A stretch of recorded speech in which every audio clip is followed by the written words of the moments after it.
ہمیں اپنی اولاد پیاری ہوتی ہے نا، اپنے بچوں سے پیار ہوتا ہے.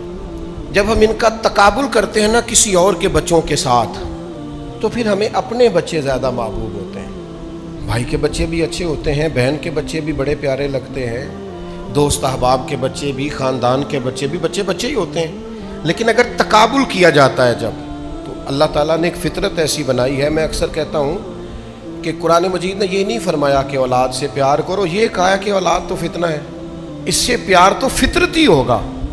یہ کہا ہے کہ اس پیار میں گم ہو کے حلال حرام کی پرواہ نہ چھوڑ جانا کہ ہر قسم کی کمائی اولاد کو کھلاتے پھرو. اولاد فطرتاً پیاری ہوتی ہے. بہت سارے بچوں سے انسان پیار کرتا ہے، لیکن جب تقابل کرتا ہے اپنے بچوں کا اور ان بچوں کا، تو پھر اپنے بچے ہی زیادہ پیارے لگتے ہیں. اب نبی پاک علیہ السلام نے یہاں بھی ہماری رہنمائی فرمائی. فطرت کے عین قریب اور انسانی نفسیات کے بالکل قریب آ کے حضور نے یہ جملہ ارشاد فرمایا.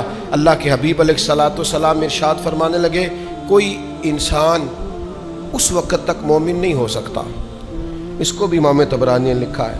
فرمایا کوئی اتنی دیر تک مومن نہیں ہو سکتا جب اسے اپنی جان سے بڑھ کر مجھ سے پیار نہ ہو جائے. اور فرمایا اتنی دیر تک کوئی شخص مومن نہیں ہو سکتا جب تک اسے میرا خاندان اپنے خاندان سے زیادہ پیارا نہ ہو جائے.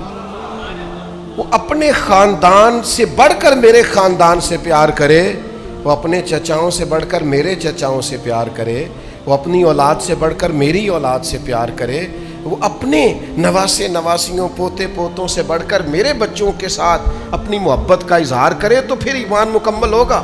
اولاد رسول کا پیار، نبی پاک علیہ الصلوۃ والسلام کی اولاد کی محبت، یہ تکمیل ایمان ہے. اس کو جوش خطابت نہ سمجھا کریں، اس کو اس طرح نہ لیا کریں کہ جناب یہ شاید خطیب صاحب خطاب کر رہے تھے تو انہوں نے کہنا ہی تھا. اور پھر ایک بات اور، حضور سے پیار کرے اور نبی پاک کی اولاد سے پیار نہ کرے، تو حضور نے تو اس حدیث میں جمع کر دیا اپنی اور اپنی اولاد کا پیار. کبھی آپ نے دیکھا ہے کسی بندے کا آدھا چہرہ مسکرا رہا اور آدھا نہ مسکرا رہا ہو؟